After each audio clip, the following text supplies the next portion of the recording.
Niambé connaît l'importance de l'œuvre missionnaire. Après tout, les missionnaires ont été les premiers à lui enseigner l'évangile. Ses parents n'étaient pas saints des derniers jours. Donc, Niambé a dû faire preuve de courage et de foi pour accepter l'évangile de Jésus-Christ.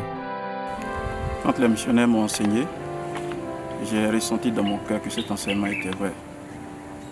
Alors, je me suis fait baptiser le 5 juin 2005. 2 ans plus tard, j'ai pris l'engagement de servir une mission à plein temps. Comme il était le fils aîné et que son père n'était pas membre, Niambé n'avait pas un modèle à suivre à la maison et il ne savait quoi faire pour se préparer à une mission.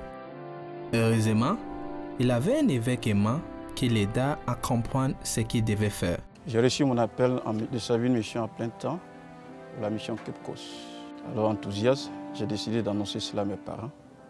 Et je suis allé pour annoncer cela à mes parents, avec l'idée en tête qu'ils seraient très heureux de cette nouvelle, aussi bien que mon évêque, qu'il était déjà. Il faut noter que mes parents n'étaient pas membres de l'Église.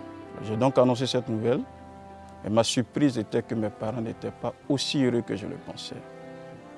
Mon père m'a donc appelé dans sa chambre, il a refermé la porte, et il m'a demandé de savoir est-ce que j'allais laisser mon stage à la Sotra pour accomplir une mission pour laquelle je ne serais pas payé. Et il faut aussi noter que je suis resté calme sur la question. Et il y a une voix intérieure qui me disait « Ton père t'aime énormément ».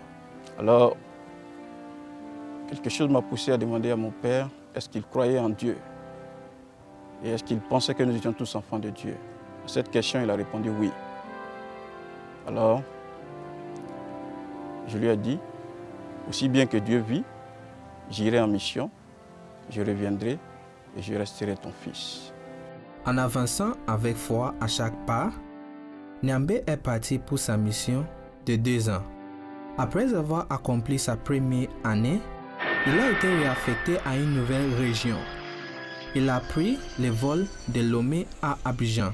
Et à l'aéroport, il a été surpris de voir son père et ses 2 frères. Je croyais difficilement en tout cela. Mon père m'a pris dans ses bras, il m'a embrassé et il m'a dit « Mon fils, sois le bienvenu au pays ». Je lui ai dit merci et j'ai pu ressentir fortement que c'était la voix du Seigneur. Niambé a longtemps fini sa mission et est actuellement évêque de sa paroisse en Côte d'Ivoire. Il se sent si béni d'avoir servi une mission.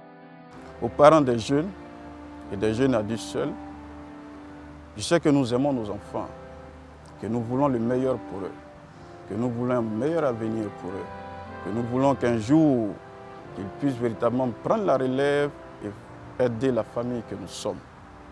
Mais une chose est importante, nous devons suivre le chemin de cette réussite, faire confiance à nos enfants.